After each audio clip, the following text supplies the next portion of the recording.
Red Rover, we dare Sammy to come over.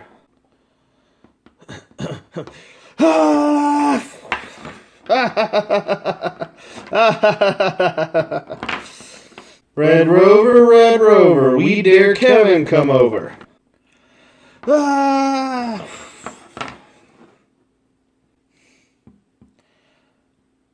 What's all this then?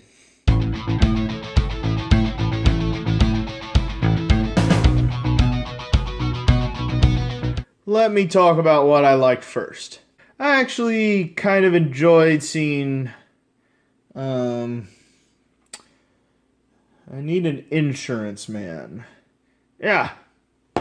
You'll be Ketch. So anyway, I'm kind of glad to actually see Ketch again. He's probably the first guy in the whole series that I think may actually deserve Rowena.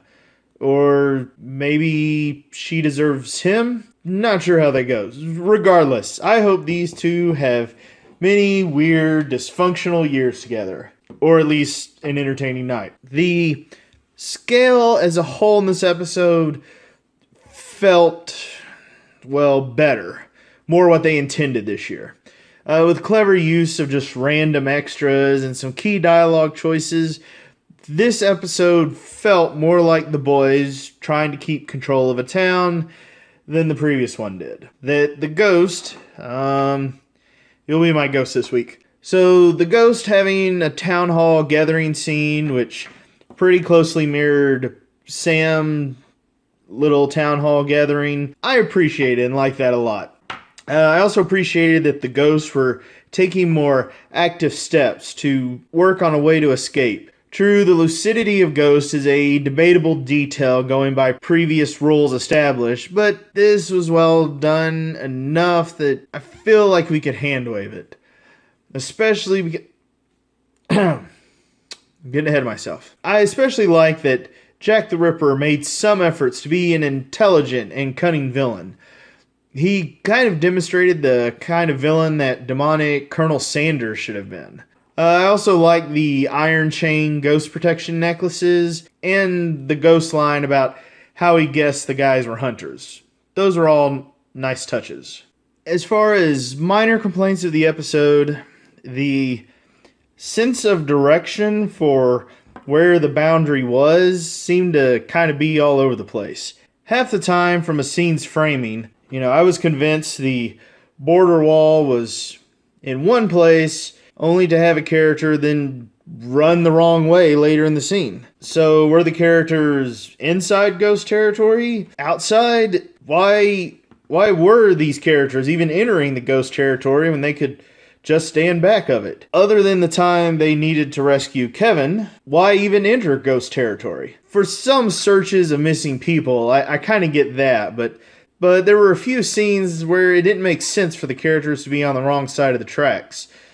Or they weren't, and then the ghosts were on the wrong side. It was kind of confusing. And then, on the extremely minor note, I wish that the references to other hunters helping them, that from there the show had brought back the Wayward Sisters and even that kid from Bloodlines, just to wrap up all continuity from the show. It could have been darkly humorous to have the characters talking, referencing stories and adventures we never got to see.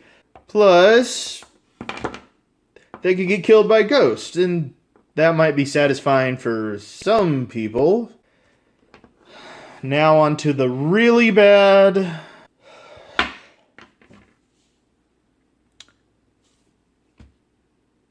This guy's been in hell. Why? Because, and I quote, God's a dick. This is what bugs me so much about the season of the show post-Gamble. Think about this for a minute. In this episode, we're also told, once you've been to hell, you can't go to heaven. But there are multiple instances in the show of this not being true. And they call it out. What's the answer? Well, God likes you and yours. Even though in the episode where Bobby went to hell, we saw explicitly that it was Naomi that permitted it. So Chuck let some Winchester loved ones go to heaven when they shouldn't have, while sending one of the Winchester's loved ones to hell when they shouldn't have gone. Chuck liked the boys until he was a dick. Or he was a dick until he liked the boys. Do you see the problem? How it's one way one minute, then one way the next, and the two make no sense? Why even bother sending Kevin to hell? This is what I hate almost as much as the line from the last season about writers lying. Nonsensical character assassination to serve pointless plot points. You want to know the real reason why this happened? You want to know why Kevin is in hell? Because Chuck is the arch villain this season, period. It is undeniable now. See, back during Carver's run, when he decided he was going to end it with the boys going up against the ultimate foe, even he realized that he needed to create a dark, evil version of God for the boys to fight. So God got a sister. This is just my stand-in for Chuck or Amara, whichever one. Now, Dab has to have the show end with the ultimate foe, so God himself has to be the enemy. Well, we got a problem here. The problem is Rob Benedict is a charming fella, and the fandom loves Chuck. I love Chuck. It's really, really hard to sell to the audience that Chuck is evil after all the things he's done for the boys. So what's the only option? Why, let's bring back Kevin Tran and reveal that Chuck was mean to him, since Ostrich Chow is probably the only one more beloved by the fandom than Rob. Surely that will get everyone eager for Chuck's blood, even though everything about this situation around Kevin makes no goddamn sense, and yes, that was a deliberate pun. You know what? I'll admit, I got excited when I saw Kevin. After all, it wasn't that long ago that we were told Heaven was on the verge of shutting down and Ghost would be released soon. So I thought, maybe that's actually happened now.